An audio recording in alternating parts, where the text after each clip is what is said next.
Assalomu alaykum, hurmatli kuzatuvchilar, hurmatli tadbirkorlar. Bugun 11 dekabr, xudo xolasa 18 ga 5 do'konimiz terilish jarayoni, mana xudo xolasa yaqinlashib qoldi. 2 kun tinmay yomg'ir yog'di.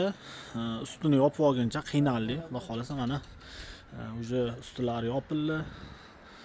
Mana devorlarni qo'yishni boshladik. Xudo xolasa mana semich paneldan mana qoshlari, fasadlari bo'ldi. Mana ko'rishlari mumkin. Ham mana stiklovatan, ham penoplast mana tepaga qo'yildi.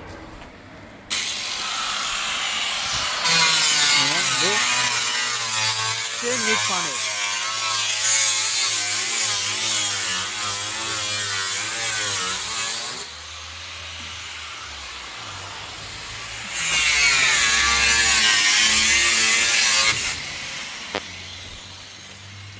Buni juda ham chiroyli chiqyapti. Buni mahallani oldiga